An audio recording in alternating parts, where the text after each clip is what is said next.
প্রায় ৩ দশক পর ডাকসু নির্বাচনের ভোট কাল। সব প্রস্তুতি সম্পন্ন, হলগুলোতে পৌঁছে গেছে সরঞ্জাম। নির্বাচনটা যেন ভালো হয় সেটাই আমরা সবাই চাই, যেন সুষ্ঠু হয়। নানাবিধ সমস্যা রয়েছে, এই সমস্যাগুলো নিরসনের জন্য আমরা যোগ্য প্রার্থীকেই চাচ্ছি। যত ধরনের লজিস্টিক এবং আধার সাপোর্ট আছে সেটি সম্পন্ন হয়েছে। ভোটের সময় বাড়ানোর দাবিতে বিভিন্ন সংগঠনের উপাচার্যের কার্যালয় ঘেরাও।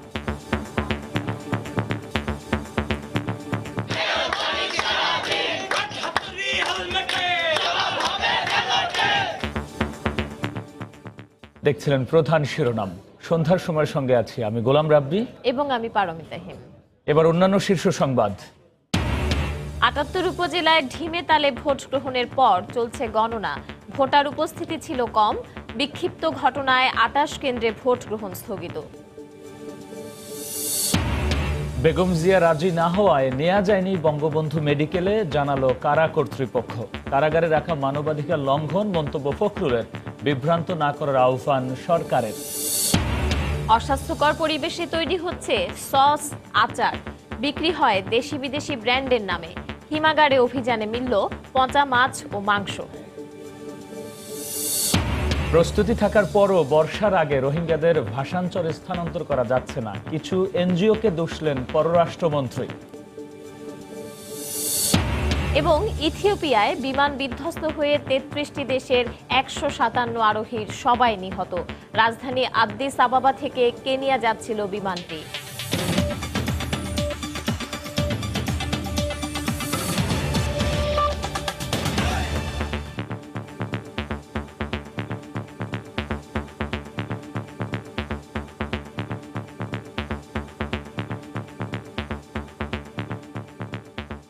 প্রায় ৩ দশক পর আগামীকাল হতে যাচ্ছে ঢাকা বিশ্ববিদ্যালয় কেন্দ্রীয় ছাত্র সংসদ ডাকসু নির্বাচন। নির্বাচন কেন্দ্র করে উন্মুখ হয়ে আছে পুরো বিশ্ববিদ্যালয় পরিবার। আর প্রশাসন বলছে সব প্রস্তুতি সম্পন্ন, এখন শুধু ক্ষণ গণনার পালা। চিরচেনা টিএসসি এখন উৎসবের রঙে রঙিন, কারণ সোমবার বহু প্রতীক্ষিত ডাকসু নির্বাচন। শিক্ষার্থীরা তো বটেই, পুরো বিশ্ববিদ্যালয় পরিবারই মুখিয়ে আছে নির্বাচন নিয়ে। রোববার সকাল থেকেই 18টি হলে শুরু হয়ে যায় বুথ তৈরির কাজ। প্রতি 120 জন শিক্ষার্থীর জন্য তৈরি হয়েছে একটি বুথ। একজন শিক্ষার্থী ভোট দেবেন 38টি ক্যাটাগরিতে, আর সে কারণে তারা কমপক্ষে সময় পাচ্ছেন 7 মিনিট করে। দুপুরের মধ্যে বুথগুলো তৈরির পরপরই শুরু হয় সরঞ্জামাদি বিতরণের কাজ। হলগুলোতে ব্যালট বাক্স, ব্যালট পেপার বুঝিয়ে দেওয়া হয় হল প্রশাসনকে। ডাকসুর জন্য একটা বক্স থাকবে এবং হল সংসদের জন্য একটা বক্স থাকবে। যখন ভোটাররা যখন ভোট দিয়ে যাবে, তখন আমাদের 2 জন কর্মকর্তা বা শিক্ষক দাঁড়ানো থাকবে। প্রক্টর জানিয়েছেন সব প্রস্তুতি সম্পূর্ণ করেছেন তারা। নিরাপত্তার জন্য আইন শৃঙ্খলা রক্ষা বাহিনীর সদস্য মোতায়েন থাকছে। এছাড়া রোববার সন্ধ্যা 6টা থেকে ক্যাম্পাস এলাকায় ঢুকতে পারবেন না বহিরাগতরা। সতর্ক করছি, ঢাকা বিশ্ববিদ্যালয় কালকে কেউ যদি কোনো ধরনের শক্তি প্রদর্শন কিংবা এই শৃঙ্খলাকে অবনতি করার চেষ্টা করে, বিশ্ববিদ্যালয় কর্তৃপক্ষ, নিরাপত্তা বাহিনী, অল ইন্টেলিজেন্স কাজ করছে। আমরাও ডাকসু নির্বাচনকে সুন্দর করার জন্য যে ধরনের পদক্ষেপ আমরা নেব।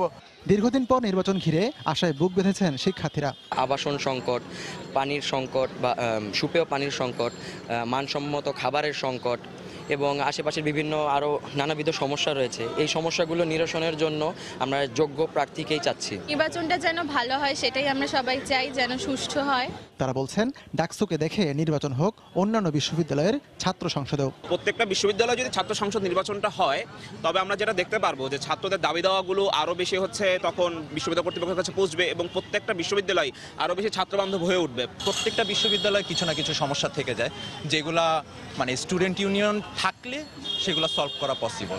এদিকে নির্বাচন পর্যবেক্ষণের জন্য আবেদন করেছেন 10 জন শিক্ষক।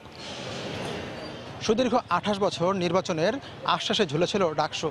অবশেষে প্রতীক্ষার অবসান শেষ, রাত পোহালেই ভোট। বলা চলে পুরো বাংলাদেশ তাকিয়ে আছে এই নির্বাচনের দিকে। আতিকুর রহমান তমাল, সময় সংবাদ, ঢাকা। এই মুহূর্তে ঢাকা বিশ্ববিদ্যালয় ক্যাম্পাসে আছেন রিপোর্টার ইকরাম হোসাইন। সর্বশেষ পরিস্থিতি জানবো তার কাছ থেকে।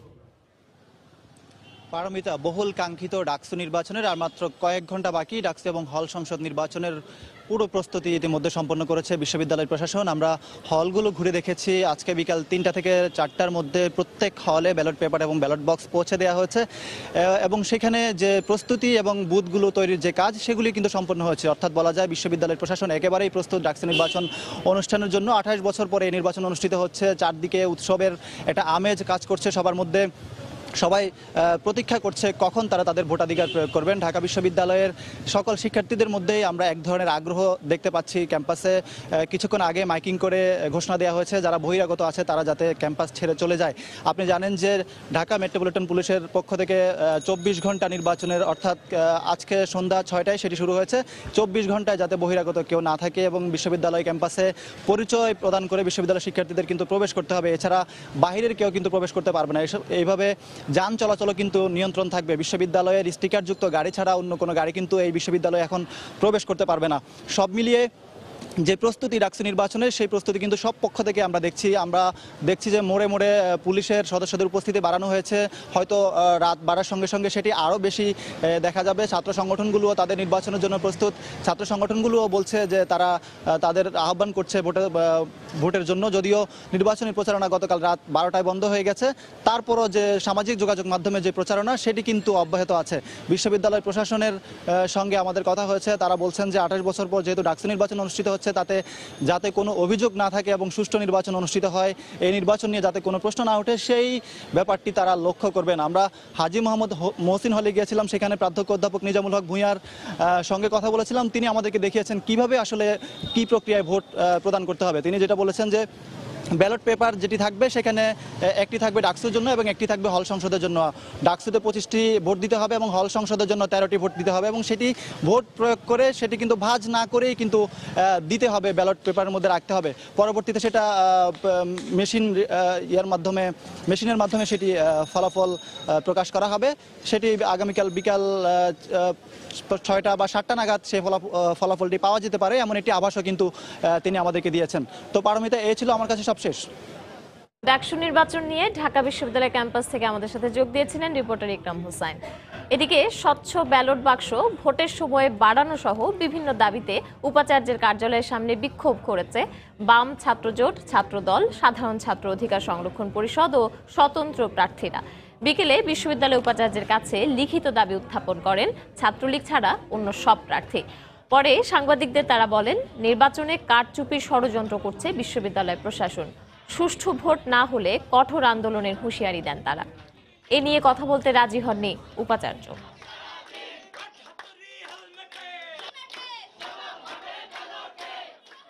প্রশাসন যে ধরনের পদ্ধতিতে এগোচ্ছে, যে ধরনের নির্বাচন আয়োজন করতে যাচ্ছে, সেখানে ভোটারদের মধ্যে এখন পর্যন্ত ভয় শঙ্কা কোনোটাই কাটেনি। ভোট গ্রহণের সময় আরো 4 ঘন্টা বাড়াতে হবে। নির্বাচনী এলাকা ও ভোট কেন্দ্রের সকল তথ্য সংগ্রহের অবাধ সুযোগ তৈরি করতে হবে। ভোট কেন্দ্রে ভোটারদের আসতে নিরুৎসাহিত প্রদানকারী ব্যক্তিদের বিরুদ্ধে প্রশাসনিক ব্যবস্থা গ্রহণ করতে হবে। নির্বাচনে যদি একটি ছাত্র ভোট দিতে তাদের কোনো সমস্যা হয় বা একটি ভোটও যদি আগের রাতে দেয়া হয়, এইটা আমরা সবাই মিলে একত্রিতভাবে রুখে দাঁড়াবো। উপজেলা নির্বাচনের প্রথম দফায় 78 উপজেলায় ভোট গ্রহণ শেষে চলছে গণনা। কেন্দ্র ভিত্তিক ভোট গণনা শেষে তা পাঠানো হবে ফলাফল ঘোষণা কেন্দ্রে। সেখান থেকে ঘোষণা করা হবে বেসরকারি ফলাফল। ইতোমধ্যেই কিছু কিছু কেন্দ্রের গণনা শেষ হয়েছে। পঞ্চম উপজেলা পরিষদ নির্বাচনে দেশের 78টি উপজেলায় ভোট গ্রহণ হয়। 5847টি কেন্দ্রে ভোটার সংখ্যা 1,42,48,850 জন। কারচুপি ও বিশৃঙ্খলার অভিযোগে 28টি কেন্দ্রের ভোট স্থগিত রয়েছে। 78টি উপজেলায় চেয়ারম্যান পদে 207 জন, ভাইস চেয়ারম্যান পদে 386 জন এবং মহিলা ভাইস চেয়ারম্যান পদে 249 জন প্রার্থী প্রতিদ্বন্দ্বিতা করছেন। এরই মধ্যে বিনা প্রতিদ্বন্দ্বিতায় চেয়ারম্যান পদে 19 জন, ভাইস চেয়ারম্যান পদে 6 জন এবং মহিলা ভাইস চেয়ারম্যান পদে 7 জন নির্বাচিত হয়েছেন। এর আগে সকাল 8টায় শুরু হওয়া ভোট গ্রহণ চলে বিকেল 4টা পর্যন্ত। বড় ধরনের বিশৃঙ্খলা ছাড়াই ঢিমে তালে শেষ হয় ভোট গ্রহণ। তবে নির্বাচনে ভোটার উপস্থিতি ছিল কম। রিপোর্টার ও জেলা প্রতিনিধিদের পাঠানো তথ্য ও ছবি নিয়ে রিপোর্ট।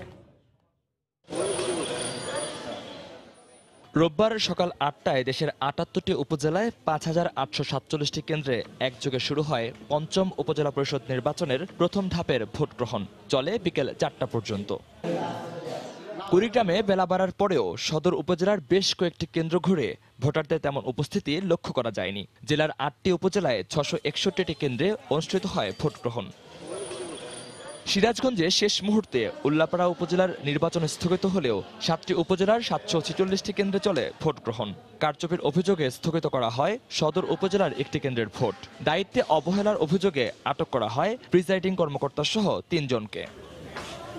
রোববার সকালে রাজশাহীতে ভোটার উপস্থিতি কিছুটা কম থাকলেও বেলা বাড়ার সঙ্গে সঙ্গে ভোট কেন্দ্রগুলো সরব হতে থাকে। কোথাও কোনো বিশৃঙ্খলার খবর পাওয়া যায়নি।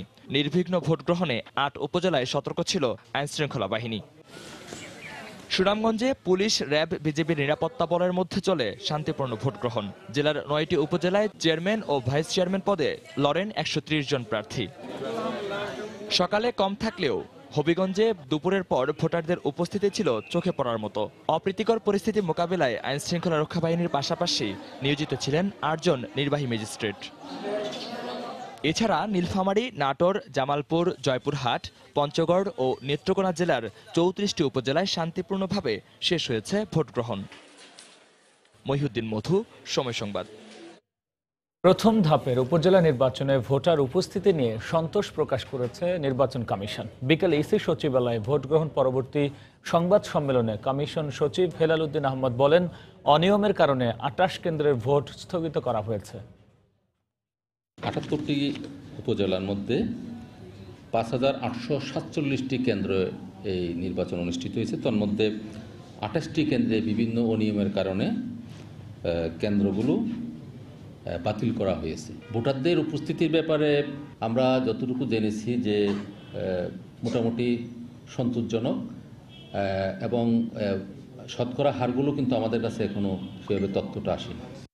BNP chairperson Begum Khaleda Zia Bangabandhu medical বিশ্ববিদ্যালয় হাসপাতালে চিকিৎসা নিতে অনীহা প্রকাশ করায় স্বাস্থ্য পরীক্ষার জন্য আজ তাকে নেওয়া সম্ভব হয়নি। এ তথ্য জানিয়েছেন হাসপাতালের পরিচালক। বিএনপিপন্থী চিকিৎসক সংগঠন ড্যাবের নেতারা জানিয়েছেন, বেগম জিয়া ইউনাইটেড হাসপাতালে চিকিৎসা নিতে ইচ্ছুক।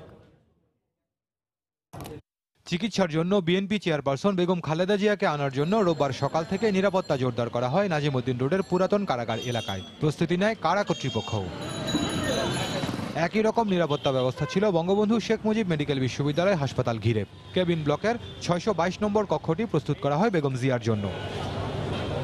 কিন্তু বেলা ১টার কিছু আগে প্রত্যাহার করে নেওয়া হয় হাসপাতাল ঘিরে বাড়তি নিরাপত্তা।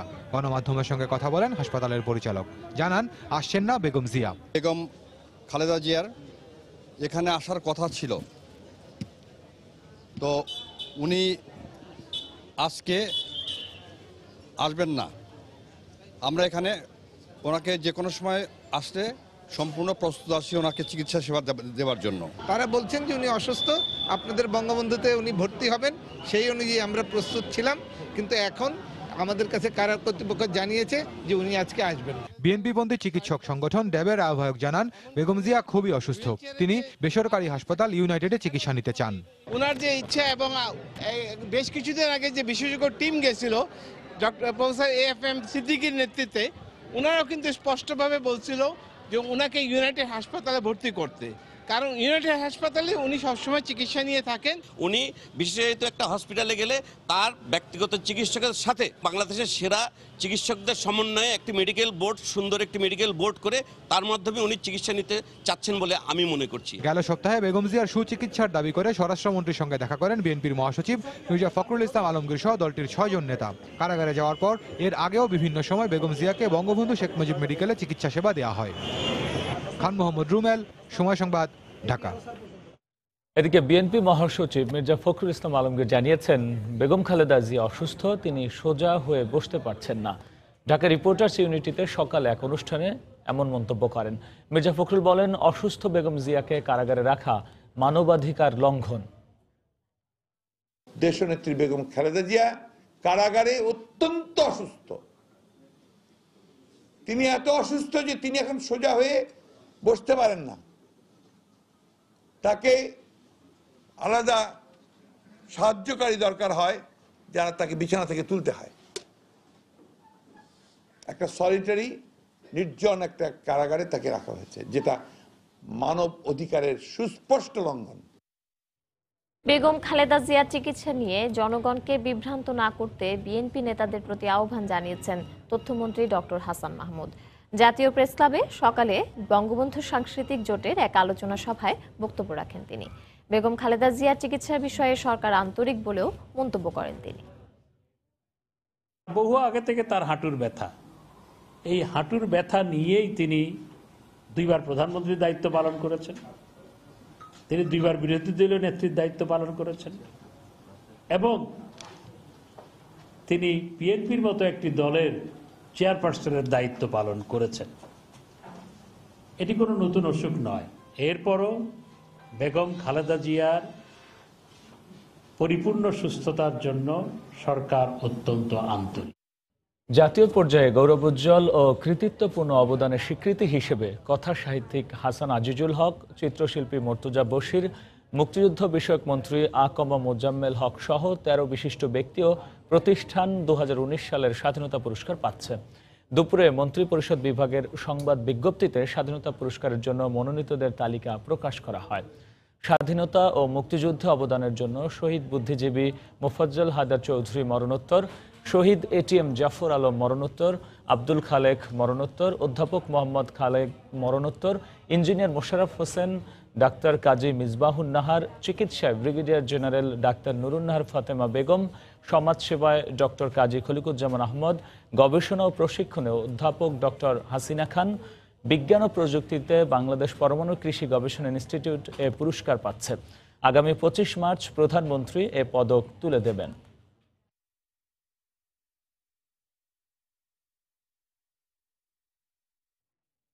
প্রধানমন্ত্রী শেখ হাসিনার উপস্থিতিতে নৌবাহিনীর প্রধান অ্যাডমিরাল আওরঙ্গজেব চৌধুরীকে অ্যাডমিরাল র্যাঙ্ক ব্যাজ পরিয়ে দিয়েছেন সেনাবাহিনীর প্রধান জেনারেল আজিজ আহমেদ এবং বিমান বাহিনীর প্রধান এয়ার মার্শাল মাসিহুজ্জামান শেরনিয়াবাদ।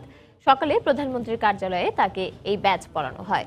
প্রধানমন্ত্রীকে ফুল দিয়ে শুভেচ্ছা জানান নৌবাহিনীর প্রধান অ্যাডমিরাল আওরঙ্গজেব চৌধুরী।